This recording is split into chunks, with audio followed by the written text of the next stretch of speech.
Welcome to Sleep with Myth. Close your eyes and let the world fade away. Tonight we drift beyond time, where gods dream and stories remember their light. In the beginning, the world was a song of light. It rose each morning from the horizon, golden and alive, carried on the breath of Amaterasu, the radiant goddess of the sun. Where her gaze touched, flowers turned, rivers sparkled, and even shadows bowed in reverence. Her laughter was dawn itself. Her warmth was the promise of life renewed. And for a long time the heavens knew no sorrow. But even in paradise, storms are born from silence.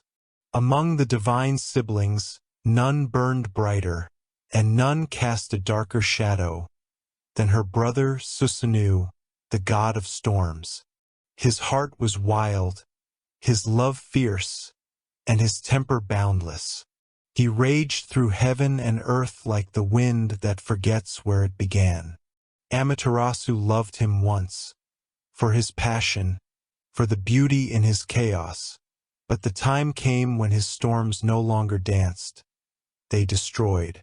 Temples fell, oceans howled, and the light itself trembled. On the day of their final quarrel, the heavens split with their voices. Amaterasu's tears turned to rain, and Susanoo's fury struck lightning through the skies.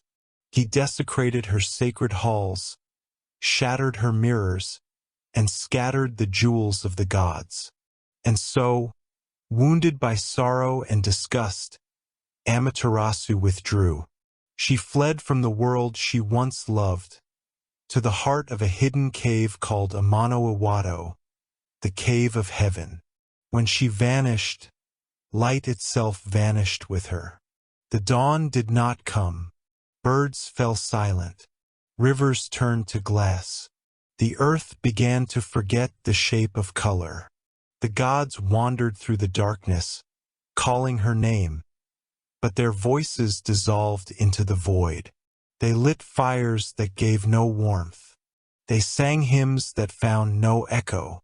And in that endless night, the world began to dream of the sun, the way one dreams of something long lost but never forgotten.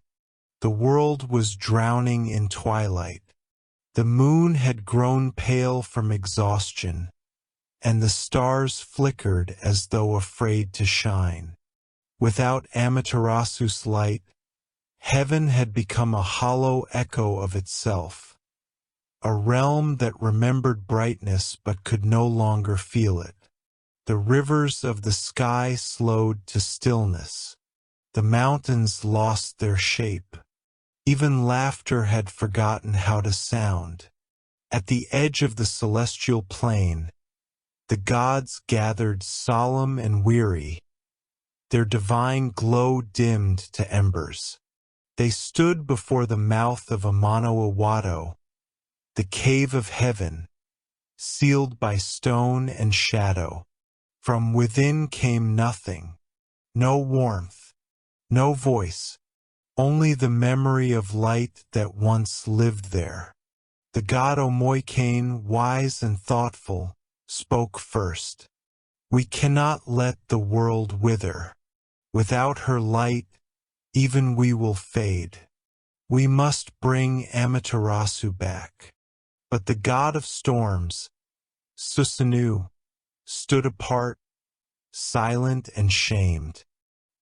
He had caused her retreat, and though his heart burned to beg forgiveness, he knew that his voice was the last she would wish to hear. So he turned away, kneeling in silence. Lightning no longer crowned him. It mourned him. The others debated, their voices echoing through the dim sky. We must plead with her, said one. No, said another. We must sing to her.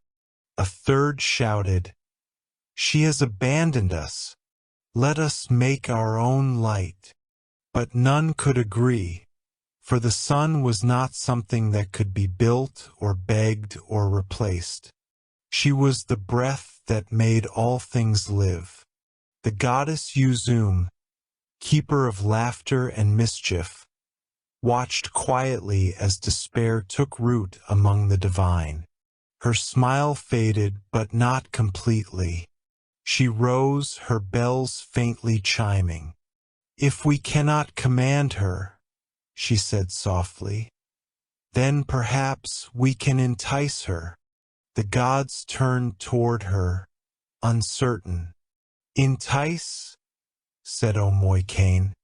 "With what power could we tempt the sun herself?" Yuzum grinned. "With joy," the gods murmured, confused. Joy seemed a foreign thing now, a relic of the days before shadow. But Yuzum only laughed, a bright sound that startled even the stars. "Light may hide, but laughter never dies. Watch me. I will make her curious." And so the gods began to prepare. They gathered mirrors, jewels, and sacred ropes of straw. They built a stage before the cave where Yuzum would dance. The goddess took a cask of sake and drank deeply, her laughter echoing through the silent heaven. Then she began her dance, wild, strange, alive. Her feet stamped the earth, her hair unbound, glimmering like fire in the dark. The bells on her ankles sang louder than the wind.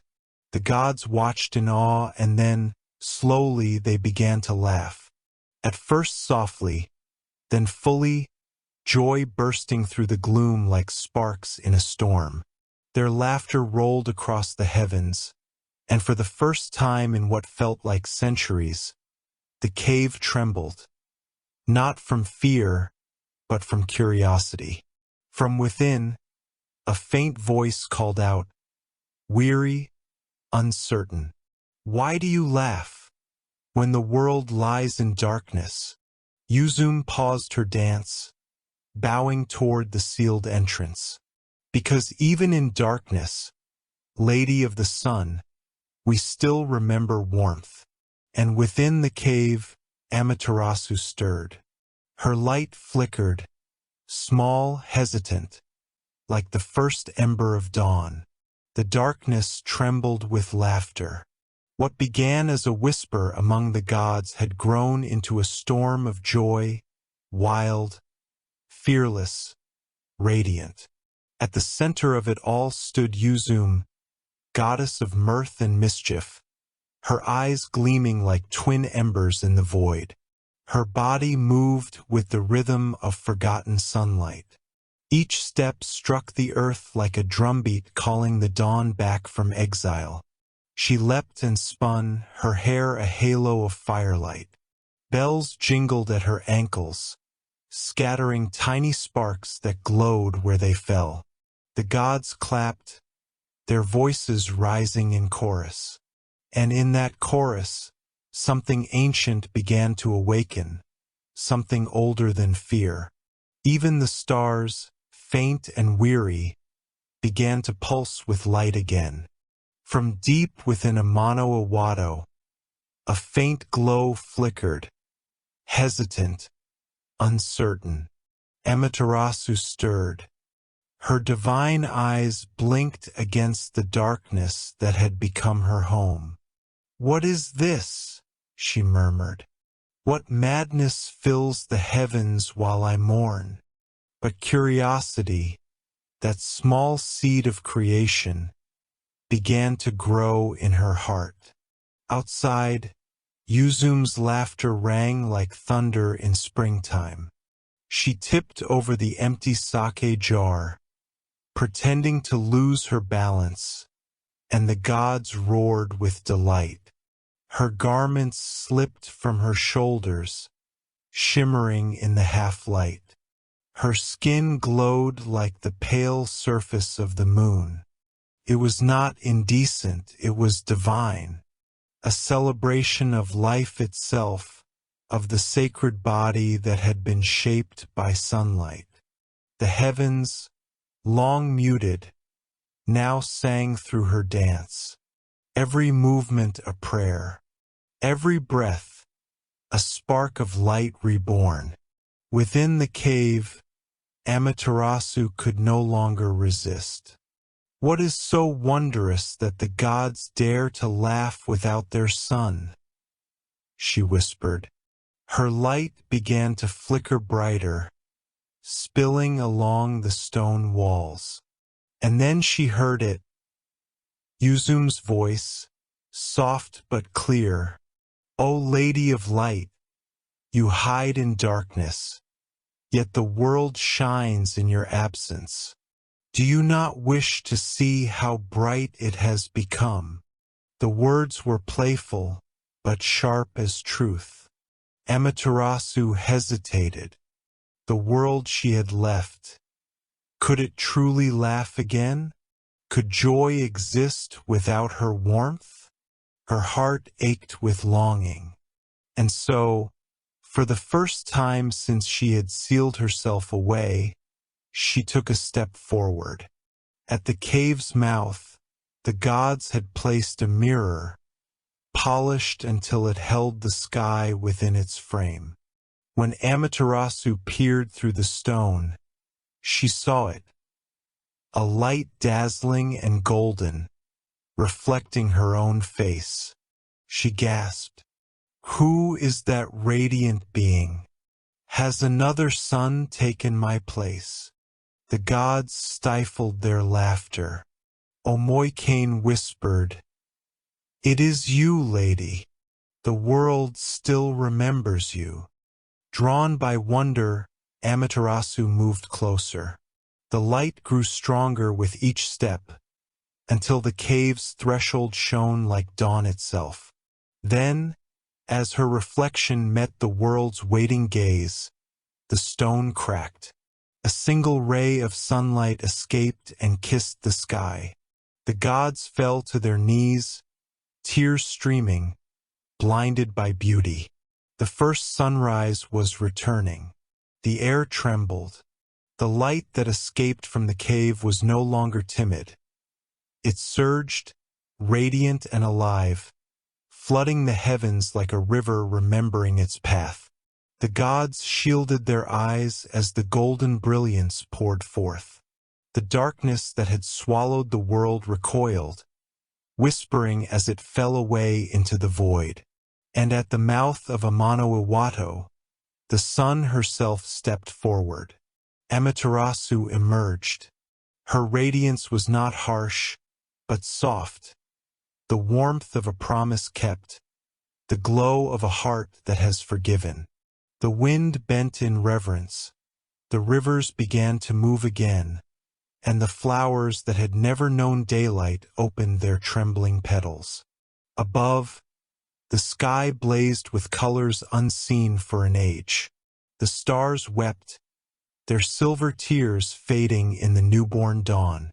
The gods knelt before her, heads bowed. Yuzum, still breathless from her dance, fell to her knees and smiled. Her laughter had given birth to light, and now that light smiled back at her. Amaterasu gazed upon her children. The gods, the world, the endless blue of the heavens, and spoke softly, "Why did you laugh when all was lost?" Omoikane answered, "Because laughter is light, my lady, and even when you hid, you left some of your warmth within us." The sun goddess's eyes glimmered with tears. In her silence, dawn deepened. Then she turned her gaze to Susanoo, the storm god who knelt apart, his head bowed in shame. Her light touched him gently. "You," she said, "who broke what was sacred, what have you learned in the dark?" Susanoo lifted his eyes. "I learned," he said, voice trembling, "that power without kindness is thunder without rain. I am sorry." The sky itself seemed to exhale. Forgiveness, like sunlight, needed no words beyond that. Amaterasu nodded once. Then rise, my brother. The storm is part of the sky, as sorrow is part of the heart. Both belong to the light. And so he rose. Together the gods lifted their hands to the sky. Amaterasu opened her palms, releasing a single drop of divine fire.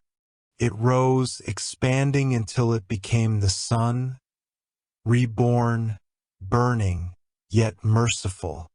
The heavens sang. The mountains glowed like gold. And across the world, life stirred for the first time in memory. The fish swam toward the shimmering surface. The trees reached upward as if to touch her. Even the shadows sighed, for now they, too, had meaning. When all was bright again, Amaterasu spoke once more. Let this light remind the world that even in the deepest cave, laughter and love can awaken the dawn. The gods bowed. Uzum smiled through tears. And somewhere deep within the earth, a faint echo whispered, the darkness remembering the sound of joy. The world awoke slowly, as though remembering how to breathe. The rivers that had slept beneath the dark began to sing again, and mountains once veiled in shadow now shimmered like golden altars beneath the newborn sun. Amaterasu watched from the high heavens, her eyes soft, her heart full. The light she poured into the world did not burn. It embraced. She had feared her brightness once, thinking it could only blind. But now she saw true light does not demand. It listens. The mortals below stirred. They blinked, shielding their eyes as dawn touched them for the first time in an age. Children reached upward, trying to catch the golden air. Farmers knelt and wept as the frost melted from their fields.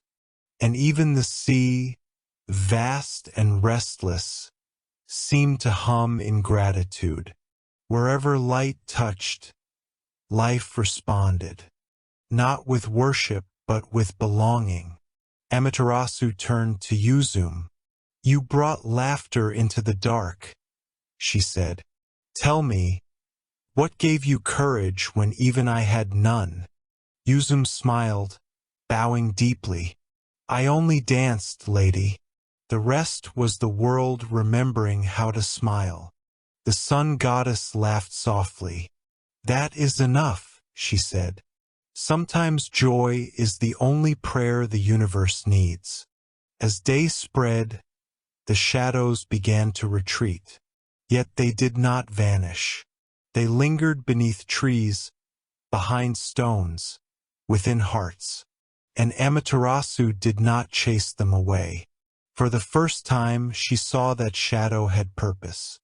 It gave form to light, it made brightness visible. Without darkness, even the sun would be invisible. She whispered to herself, the night was not my enemy. It was my mirror. Far below, Susanoo wandered the earth, humbled and quiet. Wherever his storms once tore the land, new rivers now flowed. He raised his eyes to the sky, where his sister's light warmed the air, and smiled. In that moment, the heavens and the storms found peace. The world, newly balanced, learned to live between laughter and silence, day and night, sorrow and joy. Amaterasu looked down upon creation, her reflection shimmering in the oceans she had once abandoned. For the first time she saw herself, not as a goddess above all, but as part of the same story.